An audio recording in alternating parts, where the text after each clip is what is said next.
છો બધાય?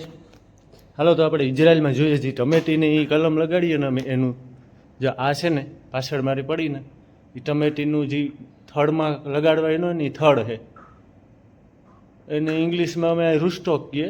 તો આ હે રૂસ્ટોક. જો આ દેખાય ને આ બધા રોપ છે ને એ રૂસ્ટોક છે. અહીંથી કાપે જે અહીંથી આ થડમાંથી જે અહીંથી થડમાંથી કાપી નાખવાની બ્લેડીથી ને પછી પાછી એમાં છે ને ટમેટીની જ માથે લગાડવાની. પછી ટૂંકમાં સુધારેલું બિયારણ હોય. તો જો આગળ એ પર દેખાડીએ કે અમે પાછું કલમ લગાડીને પાછું એ બારોબાર એને જ બારોબાર કાઢીએ. હાલો તો તમને છે ને આપણે જે ટમેટીની ગ્રાફ્ટિંગ કરીએ ને એ બતાડીએ અમે કેટલી દી કરવાની હોય. જો આમાં બધી ટમેટી જ છે. આમાં આખી જ્યાં તમને દેખાડાવું ત્યાં કેટલે ટાઈમની ગ્રાફ્ટિંગ કરવાનું હોય.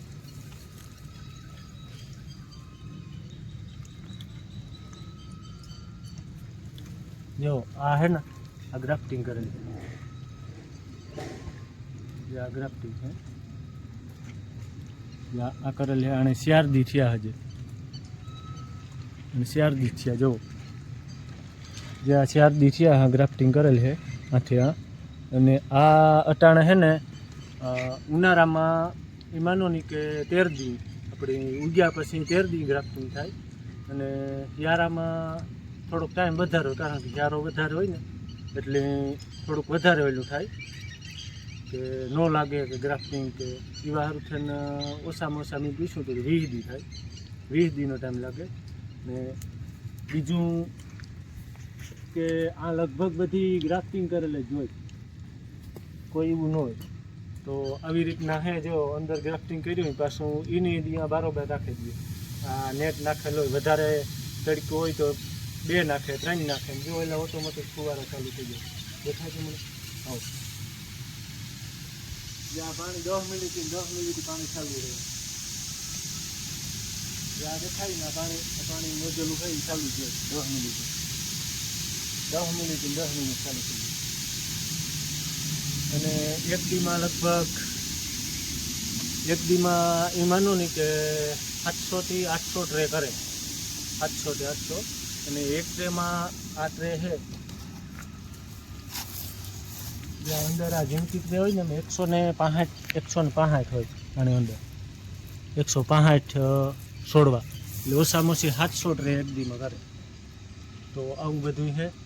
આગળ જોજો બધું જે આગળનું ગ્રાફ્ટિંગનું બતાડ્યું. ધન્યવાદ. કાટ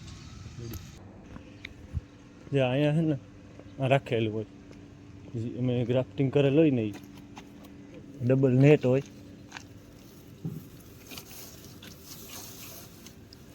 નેટની અંદર છે જુઓ જ્યાં હરોહર છે ને ટમેટી જ છે. અને આમાં જુઓ તમે આ લગાડેલ છે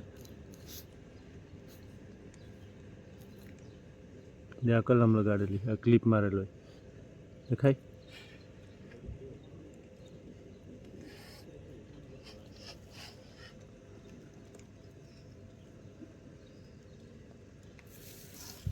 તો આવું છે ભાઈ. તો આ છે ને ભાઈ જો આ અમે આજે આખા દિવસનું જે ગ્રાફ્ટિંગ કર્યું ને કલમ લગાડી હોય એ અત્યારે હાંજી કાઠી ઘડી થઈ જાય જ્યારે તાપમાન ઓછું હોય બારોબારનું તારે એને બારોબાર કાઢે અને રાખીએ એને બારોબાર જ્યાં ગ્રાફ્ટિંગ રૂમ હોય એની બારોબાર. જો જ્યાં લગાડેલ છે ક્લિપું એ બધી ગ્રાફ્ટિંગ અમે આજ કરી. આજ અટાણે જો એની આ મોટી ઓલી છે એની એમાં ટ્રે ગોઠવેલો હોય ને એની પાછી નેટને હેઠ રાખીએ. જ્યાં નેટ દેખાય ને આ આખું ભરેલ છે. જો જ્યાં બધી આખી આજે જ એની ગ્રાફ્ટિંગ કરેલ છે. ટૂંકમાં કલમ લગાડેલ છે. અને આ છે ને લગભગ નેટની અંદર 3 દી રાખવાની હોય. એમાં પછી 3 વધારે તડકો હોય તો 4 નેટ રાખે. પછી 2 દી પછી વાર 1 રાખે. એવી રીતે કાઢતું જવાનું, એક ઓછી કરતું જવાનું. ટૂંકમાં એને અનુકૂળ આવતું જાય બારોબારનું તાપમાન એ રીતના નેટ કાઢી જવાની. જારી હોય ને કાળા કલરની એ જારી કાઢી જવાની. ને લગભગ 99% સક્સેસ જ હોય આ ગ્રાફ્ટિંગ. કંઈ છોડવો ઓલો ન જાય. તો એવું બધું છે, જોવો જો આગળ. અને આ જો આ રીતના ગ્રાફ્ટિંગ કરે છે, આ ભાઈ કરે ને એ રીતના ગ્રાફ્ટિંગ જો 15 મિનિટમાં 150-165 છોડવાનું ગ્રાફ્ટિંગ થઈ જાય 15 થી 20 મિનિટ. જો આ રીતના કરે ને એ રીતના એક સાઈડમાં ખાલી કટિંગ કરતો જતો, એકને આ કલમ લગાડી જવાની. ક્લિપ મૂકે 15 મિનિટમાં 165 છોડવાનું ગ્રાફ્ટિંગ થાય, વધારે સ્પીડમાં કરતો હોય. આવી રીતના ક્લિપ મારી જવાની, લગાડી જવાની અને આખો દી એસીવાળા રૂમમાં રાખવાનું. જ્યાં આ કટિંગ કરવી, આ થડ છે એનામાંથી જે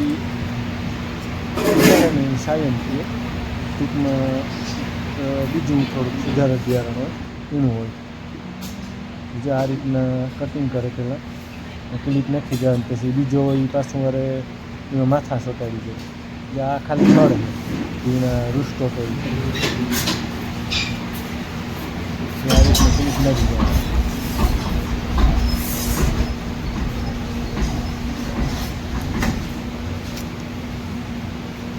લેડીથી કટિંગ કરવાનું હોય.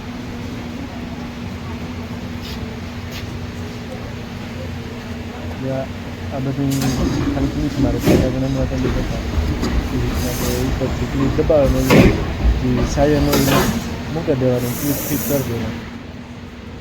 પછી એની આખો દી પછી બરાબર કાઢીએ. જો આ બધો ગ્રાફ્ટિંગ રૂમ છે.